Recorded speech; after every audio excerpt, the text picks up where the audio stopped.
Pourquoi un petit pays d'Afrique ose-t-il braver tout l'Occident au sujet de la semence?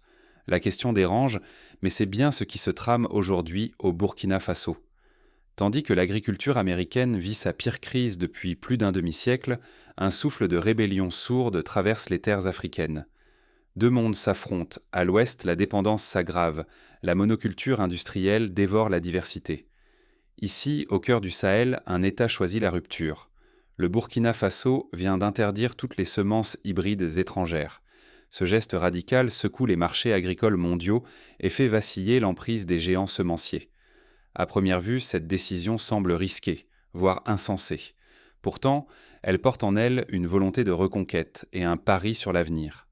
Derrière la bannière de la souveraineté alimentaire, le Burkina Faso affirme que la dignité ne se négocie pas. Du jour au lendemain, ce petit pays impose ses règles. Qui contrôle la semence contrôle la nourriture, la stabilité et même la politique. La question devient explosive. Demain, qui décidera de ce qui arrive dans votre assiette? Les fermiers locaux ou les multinationales de la biotechnologie? Ce n'est pas un simple affrontement idéologique. Il s'agit de votre alimentation, de votre budget et de votre capacité à résister à la pression des puissances économiques. Ignorer ce qui se joue au Burkina Faso, c'est risquer de passer à côté d'une bascule historique. Ce virage silencieux pourrait bientôt bouleverser le quotidien de chacun, bien au-delà des frontières africaines. Comment un pays si souvent ignoré a-t-il osé défier les plus grandes puissances?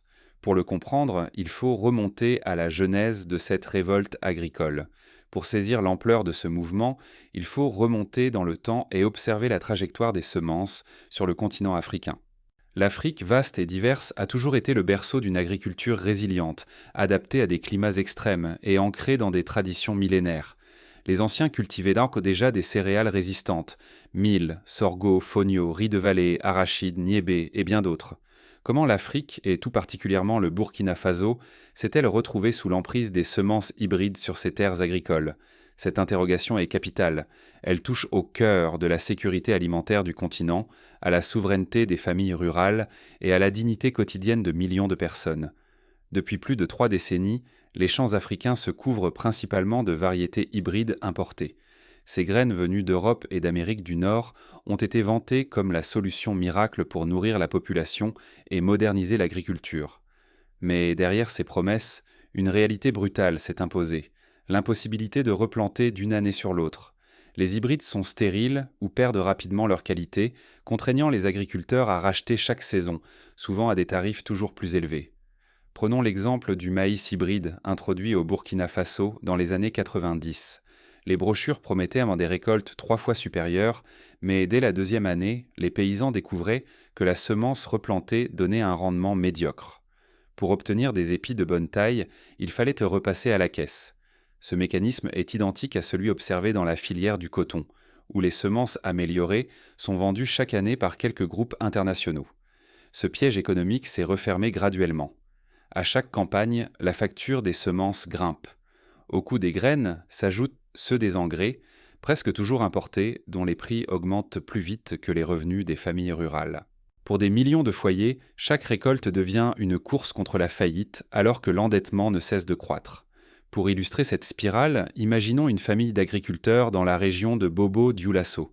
Chaque saison, elle doit acheter de nouvelles semences, des engrais, parfois des pesticides. Les marges se réduisent, les dettes s'accumulent. En quelques années, certains exploitants doivent vendre une partie de leurs terres pour honorer leurs créances. Ce cercle vicieux touche aussi bien le Burkina Faso que des pays voisins comme le Niger, le Mali ou le Ghana, où la dépendance à l'importation des intrants agricoles atteint des sommets. Dans l'ombre de ce système, les variétés traditionnelles, cultivées depuis des générations, sont repoussées vers la marginalité. Pourtant, ces graines ancestrales résistent mieux à la sécheresse, aux maladies et s'adaptent naturellement aux sols locaux. Elles exigent moins d'intrants chimiques et se transmettent de génération en génération. Mais la mondialisation agricole les a reléguées à l'arrière-plan, parfois jusqu'à menacer leur disparition. Ce phénomène n'est pas propre à l'Afrique. Aux États-Unis, le même engrenage se reproduit. Les petites exploitations familiales sont étouffées par la dépendance aux multinationales. D'une saison à l'autre, semences, engrais et pesticides deviennent des charges inévitables, enfermant les agriculteurs dans un cycle de dépenses et de dettes sans fin. Regardons ce qui se passe dans l'Iowa, au cœur du Midwest américain, où le maïs OGM a colonisé la quasi-totalité des parcelles. Là aussi, l'agriculteur ne possède plus la semence. Il la loue en quelque sorte à Monsanto ou à Syngenta. Si la récolte est mauvaise, il ne peut compter que sur de nouvelles avances bancaires, au risque de perdre sa ferme. En 20 ans, des dizaines de milliers d'exploitations familiales ont disparu, remplacées par de vastes monocultures gérées par des sociétés anonymes. Ignorer cette histoire de dépendance, c'est refuser de voir l'impact qu'elle exerce encore aujourd'hui sur nos choix alimentaires, sur les prix en magasin et sur notre sécurité collective. Oublier ce passé, c'est aussi négliger le fait que derrière chaque graine achetée se joue un rapport de force mondiale, où la maîtrise de la nourriture devient un enjeu politique, économique et social fondamental. Pourtant, il arrive qu'un pays décide de rompre ce cercle vicieux. Au Burkina Faso, un événement sans précédent va bientôt bouleverser l'ordre établi et lancer un combat inédit pour reconquérir la souveraineté agricole et restaurer la dignité nationale. Ce bouleversement n'est pas le fruit du hasard. Il naît du courage de quelques agriculteurs et d'une décision politique inattendue qui vont ébranler tout le système. Est-ce un acte de bravoure ou de pure folie économique ? Au Burkina Faso, la nouvelle a frappé comme la foudre. Toutes les semences hybrides d'origine étrangère sont désormais bannies, interdites à l'importation et à l'usage. Ce n'est pas un geste symbolique ni une réaction impulsive, mais le résultat de longs mois de préparation, de débats houleux et de doutes partagés dans chaque village, chaque bureau de ministère. Remontons à la veille de l'annonce officielle.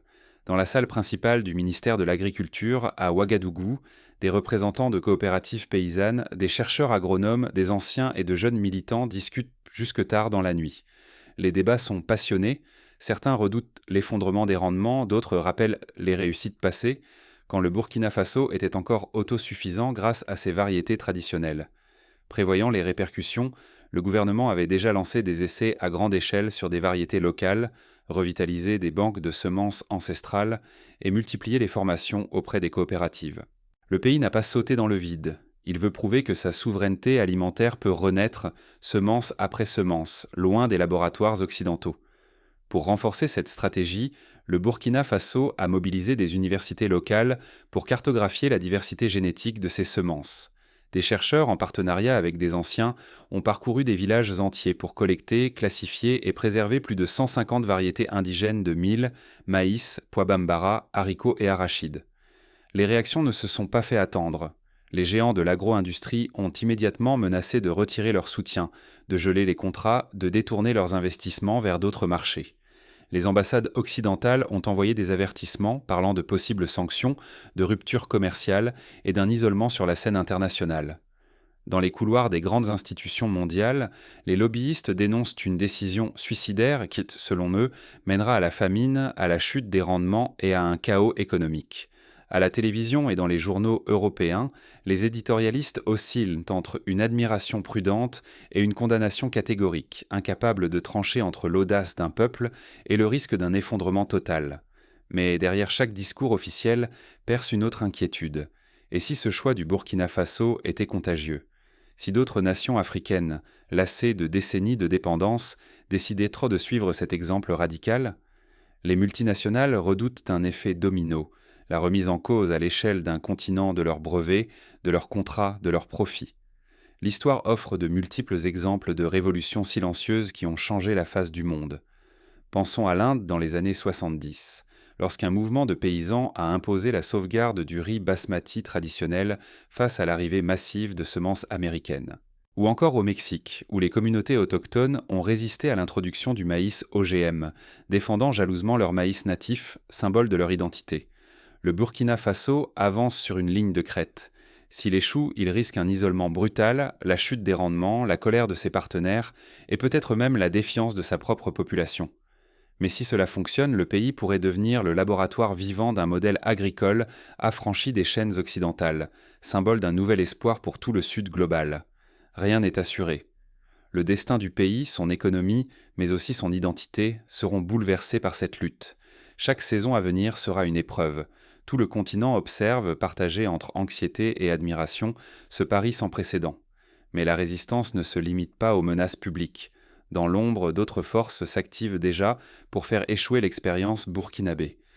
Les grandes multinationales de l'agrochimie, par le biais de fondations ou de programmes d'aide déguisés, tente d'influencer les décideurs locaux.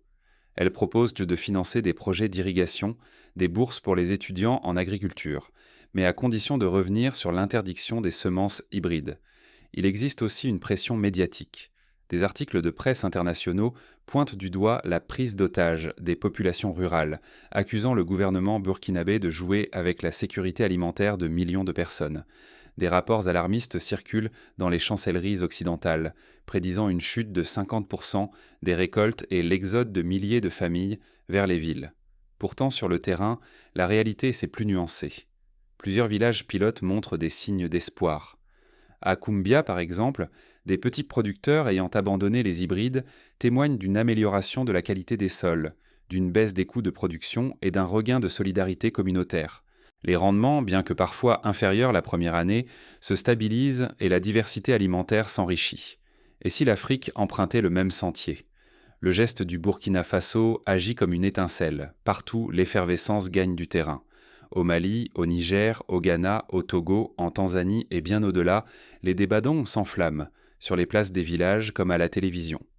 Faut-il, à l'image de Ouagadougou, tourner le dos aux semences hybrides importées et renouer avec les variétés d'antan ? Les agronomes s'opposent, les ministres hésitent, mais partout une question s'infiltre. Le Burkina Faso vient-il, sans le vouloir, de bouleverser les règles du jeu agricole africain ? Le retour aux semences indigènes rend une identité, une dignité, souvent une fierté, qu'on croyait engloutie par des décennies de dépendance. Dans les marchés, on découvre des saveurs oubliées, des couleurs de mil, de sorgho, de maïs que les plus jeunes n'avaient jamais contemplées. Des villages entiers se rassemblent autour de fêtes des récoltes retrouvées, comme pour recoudre une mémoire collective trop longtemps meurtrie. Ce sont les coopératives, les anciens, les jeunes, tous ensemble, qui s'activent. Ils collectent les semences ancestrales, protègent les savoir-faire, enseignent les gestes d'autrefois. À côté d'un monde digitalisé, cette mobilisation presque artisanale éveille une énergie insoupçonnée, celle d'un peuple qui refuse l'oubli et qui choisit la transmission plutôt que la soumission. Prenons l'exemple du village de Banzon, où des femmes se sont regroupées pour créer une banque de semences communautaire. Chaque année, elles sélectionnent les meilleures graines, organisent des ateliers pour les enfants et invitent des chercheurs à partager leur expertise sur la conservation. Ce savoir, qui semblait voué à disparaître, devient un rempart contre l'homogénéisation du vivant. Mais la vague burkinabé divise. Sur les réseaux sociaux africains, certains crient une victoire, d'autres dénoncent un retour dangereux en arrière, un risque pour les rendements. Dans des villages, des paysans relèvant la tête, fiers d'avoir repris leur autonomie. À l'inverse, dans les capitales occidentales, l'inquiétude grimpe. Les experts craignent un effet domino susceptible d'affaiblir les géants semenciers.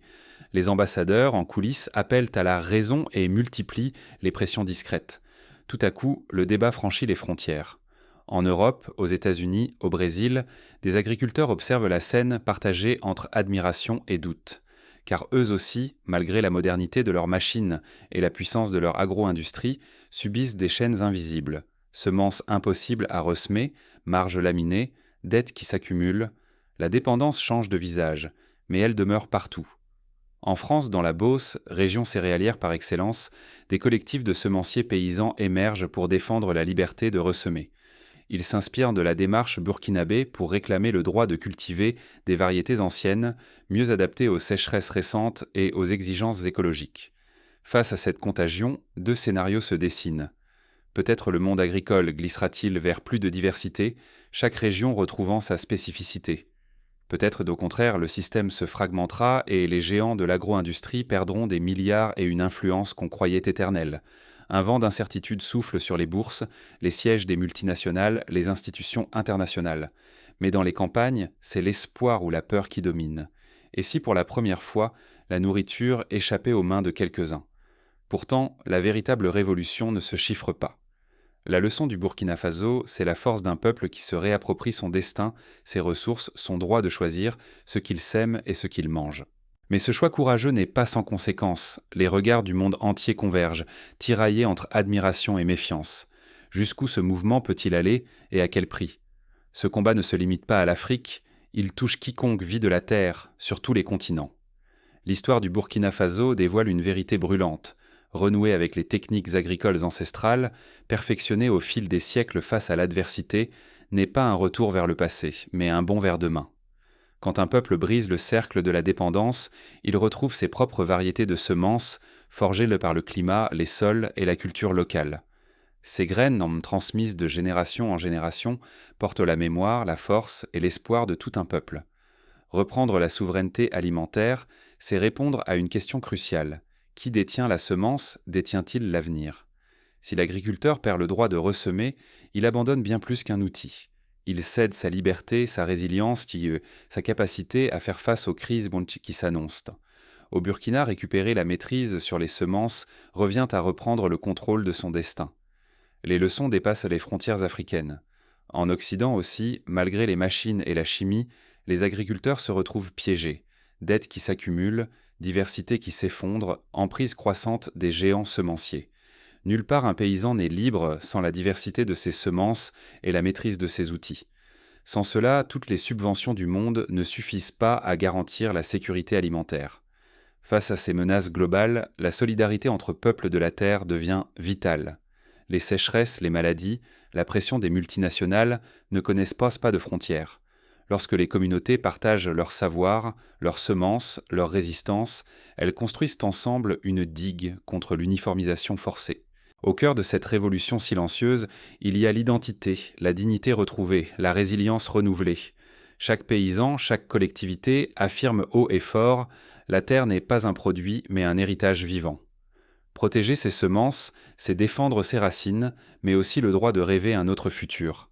Ignorer ces leçons, c'est accepter de voir se répéter les cycles de soumission, d'appauvrissement, de perte de diversité. C'est laisser d'autres décider de notre nourriture, donc de notre avenir. Mais une question demeure, la plus intime, la plus brûlante. Et vous, quel futur choisirez-vous de semer ?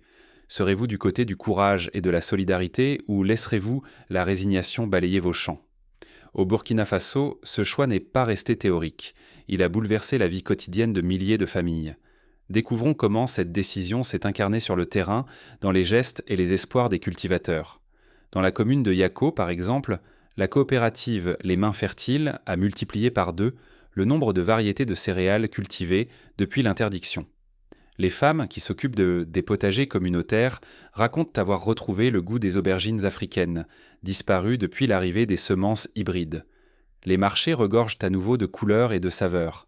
Les écoles ont intégré des ateliers sur la préservation des semences. À l'école primaire de Goundi, les élèves apprennent à reconnaître les graines, à les conserver dans des bocaux en argile, à les échanger lors de foires locales. Ce mouvement éducatif, initié par les parents et les enseignants, façonne déjà une nouvelle génération consciente de l'importance de la biodiversité. Les anciens, porteurs de mémoire, sont redevenus des référents. Ils racontent aux jeunes comment, autrefois, une poignée de semences pouvait sauver un village lors d'une année de sécheresse. Aujourd'hui, ce savoir redevient vital car le climat, plus imprévisible que jamais, exige souplesse et adaptabilité. Le Burkina Faso a aussi su s'appuyer sur des partenariats sud-sud. Des agronomes du Sénégal, du Bénin et de Madagascar sont venus partager leurs expériences de sauvegarde du patrimoine génétique local. Ensemble, ils ont mis en place des formations sur la sélection participative, la lutte biologique contre les ravageurs et la gestion durable de l'eau. Pourtant, tout n'est pas simple. Certains agriculteurs regrettent la stabilité des rendements sous les hybrides. D'autres peinent à écouler leur surplus sur des marchés dominés par les grandes sociétés. Mais peu à peu, des réseaux de vente directe émergent, reliant producteurs et consommateurs, redonnant sens à la notion de circuit court. L'histoire ne s'arrête pas ici. Elle respire encore, suspendue à votre curiosité, à vos choix, à votre voix. Le Burkina Faso vient d'ouvrir une brèche, mais la suite de cette révolution agricole se jouera avec ou sans vous. Chaque question posée, chaque discussion partagée, chaque silence complice façonne la trajectoire de cette reprise en main. La force de cette décision ne réside pas uniquement dans la signature d'un décret. Elle s'ancre dans la vigilance populaire, dans le courage de regarder en face ce qui se joue, l'avenir de la souveraineté alimentaire africaine. Ce débat dépasse aujourd'hui les champs et les laboratoires. Il concerne la société tout entière, du plus petit hameau aux plus grandes métropoles. Se détourner, c'est laisser d'autres mains tracer notre destin commun. Refuser l'indifférence, c'est défendre notre capacité à choisir ce que nous semons, ce que nous mangeons, et à préserver la richesse des semences qui ont nourri nos ancêtres. C'est aussi refuser que la dépendance s'enracine plus profondément dans nos terres et nos esprits. N'oubliez jamais la portée de vos gestes. Parfois, il suffit d'une parole, d'un partage, d'un doute exprimé pour infléchir la balance face aux géants qui préfèrent l'Afrique consommatrice plutôt que créatrice. Soutenir, questionner, s'informer, chacun peut agir à sa mesure, mais chaque action compte. La souveraineté alimentaire n'est pas qu'un slogan, c'est une lutte pour la survie, la dignité, la liberté de choisir notre avenir. Alors demandez-vous, qui décidera demain de la graine à planter, du pain à rompre, de l'économie à construire? Votre vigilance ou votre indifférence pèsera lourd dans le cours de cette révolution. Le Burkina Faso a montré qu'une autre voie est possible. Mais la révolution ne s'arrête pas à une politique. Elle exige la ténacité des peuples à défendre ce qu'ils ont conquis, à ne pas céder face à la pression des puissances étrangères. Ne laissez pas cette histoire s'éteindre à la une d'un journal ou à la fin de cette vidéo. Portez-la avec vous dans vos choix, vos conversations, vos actes, que cette révolution devienne la vôtre. Car, comme l'enseignait Thomas Sankara, ancien président du Burkina Faso et figure de la résistance africaine, celui qui vous nourrit vous commande. Aujourd'hui, le Burkina Faso tente de reprendre ce pouvoir, de le partager avec tous ses citoyens et d'inspirer le monde entier. C'est à vous maintenant